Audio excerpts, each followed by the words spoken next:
Trump के ऊपर बहुत तरह के प्रेशर हैं, इस बात को समझिए। डेमोक्रेट्स पूरी तरह से इजराइल के खिलाफ हो चुके हैं।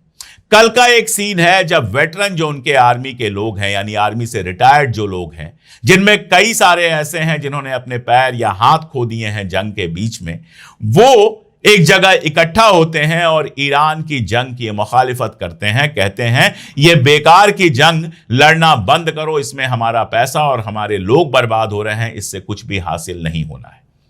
यूरोप की कंडीशन यह है कि यूरोपीय यूनियन से यूएन एक्सपर्ट्स कह रहे हैं इजराइल के साथ रिश्ते खत्म करो।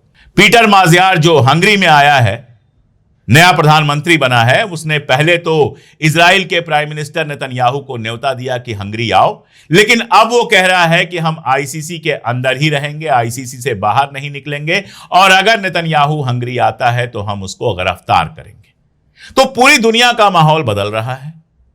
यह पक्की बात है कि अगर ईरान के साथ वो जंग जारी रखता है तो मिड टर्म इलेक्शन में उसको काफी नुकसान उठाना पड़ सकता है। इसलिए चारों तरफ से जो प्रेशर पड़ रहा है, ट्रंप कैसे भी इस जंग से बाहर जाना चाहता है। वो चाहता था कि धमकी के साथ, गुंडागर्दी के साथ, बड़ी बड़ी बातें करके ईरान को झुका लिया जाए, लेकिन ईरान झुकने वाला नहीं है। तो अगर पागलपन चढ़ेगा तब तो ईरान पर वो दोबारा अटैक करेगा और फिर जो लड़ाई होगी वो दुनिया देखेगी। फिर डील करने के लिए इतनी आसानी नहीं रह जाएगी, बरसों ये लड़ाई चलेगी। और अगर दिमाग काम करेगा, जो लोग प्रेशर बना रहे हैं वो प्रेशर अगर काम करेगा, तो इस्लामाबाद में बातचीत होगी।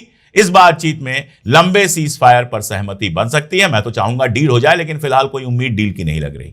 फिर उस लंबे प्रोसेस में 50-60 दिन जो भी होगा, एक डील होगी, डील पर बातचीत होगी, और वो डील ऐसी होगी जिससे ईरान इज्जत से सर उठा कर रहे, ईरान का भी फायदा हो, उसके फ्रोजन एसेट उसको मिल जाए, मिसाइल के ऊपर कोई बातचीत ना हो, और भी बहुत सारी चीजें हैं जो मैं कई बार बता चुका हूं। तो अभी इंतजार करिए, देखिए ईरान फाइनली आता है कि नहीं इस बार नेगोशिएशन टेबल पे, और अगर अमेरिका आता है तो वहां से कौन कौन आता है, और उस पर ही यह तय होगा कि आगे ईरान और अमेरिका में जंग बढ़ेगी या फिर सीज फायर लंबा होगा।